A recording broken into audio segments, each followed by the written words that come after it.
Telugu matrimony ద్వారా వివాహాలు జరిగాయి. తెలుగువారి నంబర్ 1 చాయిస్ తెలుగు మ్యాట్రిమోనీ. మాజీ మంత్రి కాకాని గోవర్ధన్ రెడ్డి ఇవాళ పోలీసుల విచారణకు వస్తారా లేదా? హైదరాబాద్ వెళ్లి ఆయన ఇంటికి నోటీసులు అంటించారు పోలీసులు. ఇటు నెల్లూరులో అటు హైదరాబాద్లో కాకాని లేకపోవడంతో ఆయన ఎక్కడున్నారనే దానిపై పోలీసులు ఆరా తీస్తున్నారు. మరోవైపు ఇవాళ హైకోర్టులో కాకాని ముందస్తు బెయిల్ పిటిషన్ విచారణకు రానుంది. మాజీ మంత్రి కాకాని గోవర్ధన్ రెడ్డి ఎక్కడున్నారు? వైసీపీ అధికారంలో ఉన్నప్పుడు నెల్లూరు జిల్లాను శాసించిన కాకాని ఇప్పుడు అజ్ఞాతంలోకి వెళ్లారా? ఆయన వేసిన పిటిషన్లపై హైకోర్టు తీర్పు వస్తేనే కానీ బయటకు వచ్చే పరిస్థితి లేదా? నెల్లూరు జిల్లాలో మాజీ మంత్రి కాకాని గోవర్ధన్ రెడ్డి, టీడీపీ ఎమ్మెల్యే సోమిరెడ్డి చంద్రమోహన్ రెడ్డి మధ్య వివాదాలు కేసుల స్థాయికి వచ్చాయి.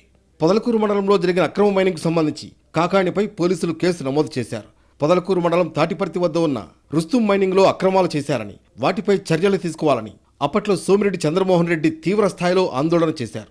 అప్పటి మంత్రి కాకాని గోవర్ధన్ రెడ్డి సహకారంతో 250 కోట్ల రూపాయల విలువైన తెల్లరాయి, పేలిస్పర్లను అక్రమంగా తవ్వి తరలించారనే ఆరోపణలు వచ్చాయి. టీడీపీ అధికారంలోకి వచ్చాక అక్రమాలపై విచారణ చేయించి బాధ్యులపై చర్యలు తీసుకుంటామని అప్పట్లో సోమిరెడ్డి ప్రకటించారు. అన్నట్లుగానే టీడీపీ అధికారంలోకి వచ్చాక విచారణకు ఆదేశించారు. 10 మంది వైసీపీ నేతలు, సానుభూతి పరులపై కేసు నమోదు చేశారు.